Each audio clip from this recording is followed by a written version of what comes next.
La crise scolaire remonte, je crois, à l'année dernière.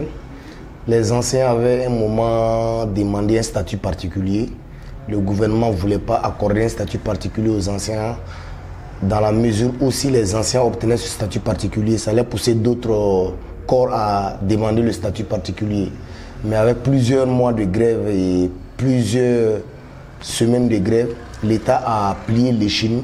En fin de compte, l'État a proposé un statut qui a été adopté à l'Assemblée nationale.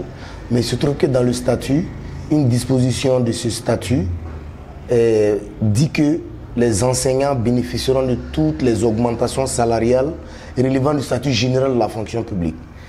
Je ne sais pas si c'est par erreur, par méconnaissance, le gouvernement a mis cette disposition dans le statut particulier des enseignants, notamment le fameux article 39 sur lequel les enseignants s'accrochent. Nous ne demandons rien. L'article 39 a tout tranché depuis 2018. La seule demande, c'est l'application de l'article 39. Je pense que la situation du pays devrait peut-être permettre à tous les citoyens d'observer une trêve dans les demandes.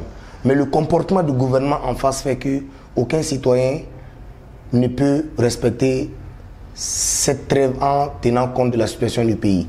Regardez au sommet de l'État, le président, les institutions, les ministres, eux ne se comportent pas comme des chefs d'institution d'un pays en guerre. Lorsqu'il n'y a plus de confiance entre les dirigeants et les dirigés, on ne peut pas aller en classe et revendiquer. Anti se ka do ka fo ko gouvernement décelé no ko. Tuga foi to irauna. Pour ka hate di an denw ka do an bo drone no fait, ante dore no fait, wa ante mangan fait malikoina. On ne doute même pas qu'on aura gain de cause, parce que le peuple est avec nous, parce que les enseignants sont déterminés. Je suis contre les grèves des enseignants, parce que je pense que ça n'aide pas le pays à avancer, à vrai dire.